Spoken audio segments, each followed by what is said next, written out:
లేదు. మర్కట కిశోర న్యాయానికి మార్జాల కిశోర న్యాయానికి ఓ పరిమితి ఉంది. పిల్లి పిల్ల పెద్దదైపోయి పిల్లి అయిపోయినా, కోతి పిల్ల పెద్దదైపోయి కోతి అయిపోయినా, కోతి పిల్ల కోతినట్టుకోక్కర్లేదు, పిల్లి పిల్లని పిల్లెట్టుకోక్కర్లేదు. మనం ఎంత పెద్దవాళ్ళం అయిపోయామనుకున్నా గురువుగారిని వదిలిపెట్టుకోవడానికి వీల్లేదు. ఈ లోకంలో వదిలిపెట్టకూడనిది ఏదైనా ఉంటే గురుపాదములు ఒకటే. మీరు ఏమైనా అయిపోండి, ఎంత గొప్పవారైనా అయిపోండి, ఎంత అధికారైనా అయిపోండి, ఎంత ధనవంతులైనా అయిపోండి, శంకరాచార్యుల వారి పాదాలు వదిలేస్తారా?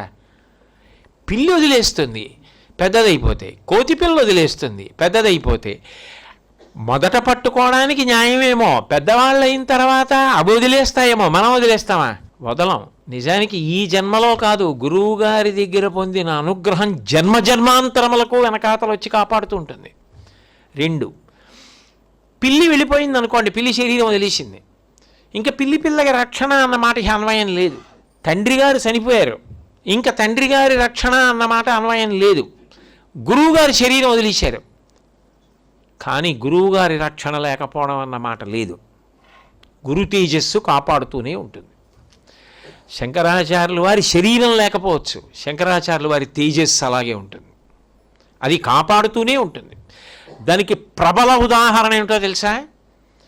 గురువు పేరెత్తితే ప్రకృతి కూడా పరవశించిపోవలసిందే.